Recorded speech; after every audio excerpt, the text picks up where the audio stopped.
महत्वाची कार्बनी संयुगे इथेनॉल व इथेनॉइक ॲसिड.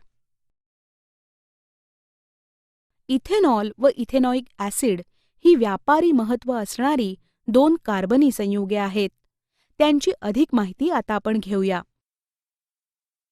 रंगहीन इथेनॉल कक्ष तापमानाला द्रव असून त्याचा उत्कलनांक 78 अंश सेल्सिअस आहे. इथेनॉलला सामान्यतः अल्कोहोल किंवा स्पिरिट म्हणतात, तसेच मराठीत मद्यार्क म्हणतात.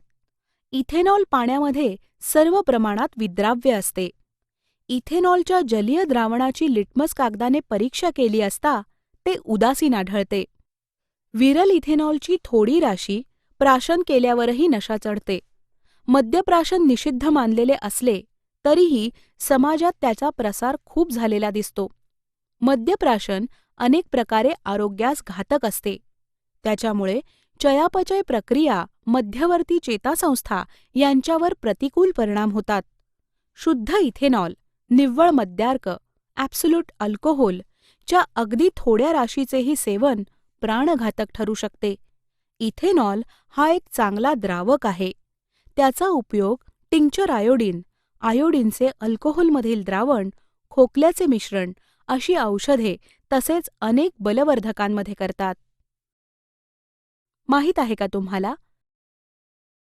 मिथेनॉल CH3OH हा इथेनॉलचा निम्न समजातक विषारी असून त्याच्या लहान राशीचे सेवन दृष्टीनाशक व प्रसंगी प्राणघातक ठरू शकते. इथेनॉल या महत्त्वाच्या औद्योगिक द्रावकाचा गैरवापर टाळण्यासाठी त्यात मिथेनॉल हे विषारी द्रव्य मिसळतात. अशा इथेनॉलला डिनेचर्ड स्पिरिट असे म्हणतात. ते सहज ओळखता यावे म्हणून त्यात निळे रंगद्रव्य सुद्धा मिसळतात. इथेनॉलचे रासायनिक गुणधर्म. इथेनॉलची ऑक्सिडीकरण अभिक्रिया तुम्ही याच प्रकरणातील मागील घटकात पाहिली आहे. इथेनॉलच्या आणखी दोन अभिक्रिया पुढीलप्रमाणे आहेत. इथेनॉलच्या अभिक्रियांमध्ये क्रियात्मक गट OH ची भूमिका महत्त्वाची असते. 1. सोडियम बरोबर अभिक्रिया. सर्व अल्कोहोलांची सोडियम धातूबरोबर अभिक्रिया होऊन हायड्रोजन वायू बाहेर पडतो व सोडियमचे अल्कॉक्साइड क्षार तयार होतात. इथेनॉलच्या सोडियम धातूबरोबरील अभिक्रियेत हायड्रोजन वायू व सोडियम इथॉक्साइड ही उत्पादिते तयार होतात.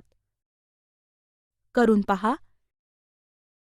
साहित्य: मोठी परीक्षा नळी, रबरी बुचात बसवलेली वायुवाहक नलिका, सुरी, मेणबत्ती.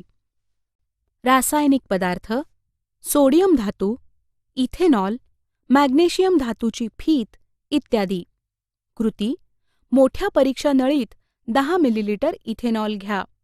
सुरीच्या साहाय्याने सोडियम धातूचे धान्य कणाएवढे 2-3 तुकडे करून घ्या. परीक्षा नळीतील इथेनॉलमध्ये सोडियमचे तुकडे टाकून लगेच परीक्षा नळीला वायुवाहक नलिका जोडा.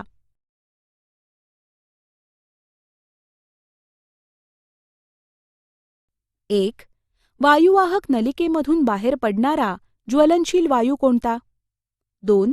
सोडियमचे तुकडे इथेनॉलच्या पृष्ठभागावर नाचताना का दिसतात? 3. वरील कृती सोडियमऐवजी मॅग्नेशियम धातूची फीत वापरून पुन्हा करा. 4. मॅग्नेशियम फितीच्या तुकड्यापासून वायूचे बुडबुडे सुटताना दिसतात का?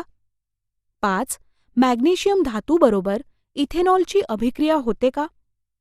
तुम्ही मागील इयत्तेत पाहिले आहे की मॅग्नेशियमसारख्या मध्यम अभिक्रियाशील धातूबरोबर तीव्र आम्लाची अभिक्रिया होऊन हायड्रोजन वायू मुक्त होतो.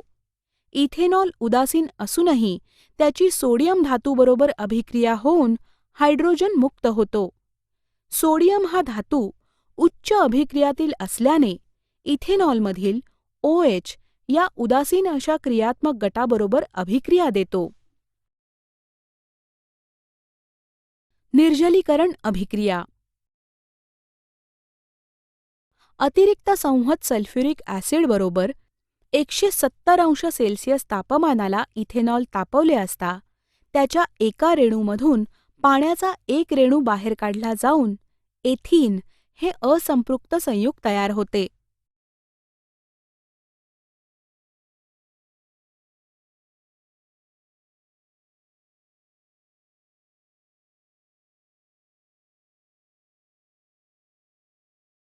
येथे संवहन सल्फ्युरिक ॲसिड निर्जलीकारक म्हणून कार्य करते.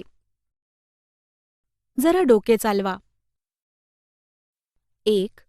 एन प्रोपिल अल्कोहोलमध्ये सोडियम धातूचे तुकडे टाकले असता काय दिसेल ते अभिक्रिया लिहून स्पष्ट करा. उत्तर: एन प्रोपिल अल्कोहोलची सोडियम धातूच्या तुकड्याबरोबर अभिक्रिया होऊन हायड्रोजन वायू बाहेर पडतो व सोडियम प्रोपॉक्साइड क्षार तयार होतात. 2CH3 एकेरी बंध, CH2 एकेरी बंध, OH अधिक 2Na यांच्या अभिक्रियेने प्राप्त होते. 2CH3 एकेरी बंध, CH2 एकेरी बंध, CH2 अधिक H2 वायू. 2. संहत सल्फ्युरिक आम्लाबरोबर N-ब्युटिल अल्कोहोल तापवल्यास कोणते उत्पादित तयार होईल ते अभिक्रिया लिहून स्पष्ट करा. उत्तर: N-ब्युटिल अल्कोहोल संहत सल्फ्युरिक आम्लाबरोबर तापवले असता N-ब्युटिल अल्कोहोलमधून पाण्याचा एक रेणू बाहेर निघून जातो व N-ब्युटीन हे असंपृक्त संयुग तयार होते. CH3 एकेरी बंध, CH2 एकेरी बंध, CH2 एकेरी बंध OH संहत सल्फ्युरिक आम्लाच्या सान्निध्यात ठेवून तापवल्यास अभिक्रियेने प्राप्त होते. CH3 एकेरी बंध, CH2 दुहेरी बंध, CH अधिक H2O.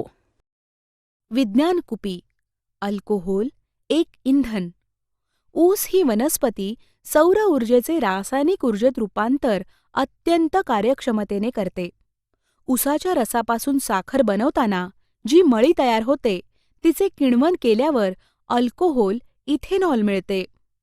पुरेशा हवेमध्ये ज्वलन झाल्यावर इथेनॉलपासून केवळ कार्बन डायऑक्साईड व पाणी ही उत्पादिते तयार होतात. अशा प्रकारे इथेनॉल हे एक स्वच्छ इंधन आहे.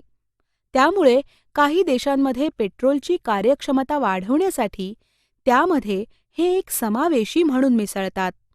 अशा इंधनाला गॅसोहोल म्हणतात. Ethanoic acid.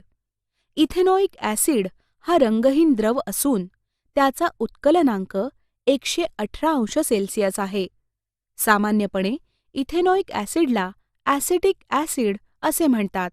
तसेच त्याचे जलीय द्रावण आम्लधर्मी असून त्यात निळा लिटमस लाल होतो. लोणच्यामध्ये परिरक्षक म्हणून जे व्हिनेगर वापरतात ते ॲसिटिक ॲसिडचे पाण्यामध्ये बनवलेले 5 ते 8% द्रावण असते. शुद्ध इथेनॉइक ॲसिडचा द्रवणांक 17 अंश सेल्सिअस आहे. त्यामुळे थंड हवामानाच्या प्रदेशात हिवाळ्यामध्ये इथेनॉइक ॲसिड कक्ष तापमानालाच गोठते व बर्फासारखे दिसते. म्हणून त्याला ग्लेशियल ॲसिटिक ॲसिड असे नाव पडले. करून पाहूया. साहित्य: ग्लेस टाईल, काचकांडी, सामुदर्शनपट्टिका, निळा लिटमस कागद. रासायनिक पदार्थ: विरल इथेनॉइक ॲसिड, विरल हायड्रोक्लोरिक ॲसिड. कृती: ग्लेस टाईलवर 2 निळ्या लिटमस पट्टिका ठेवा. एका पट्टिकेवर काचकांडीने विरल हायड्रोक्लोरिक आम्लाचा थेंब ठेवा.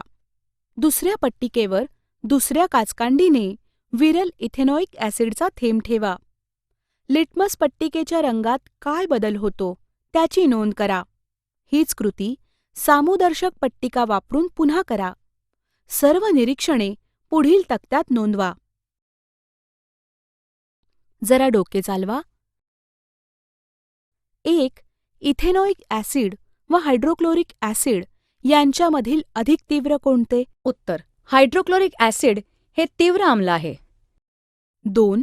इथेनॉइक ॲसिड व हायड्रोक्लोरिक ॲसिड यांच्यात फरक करण्यासाठी निळा लिटमस व सामुदर्शक यांच्यापैकी कोणता दर्शक कागद उपयुक्त आहे?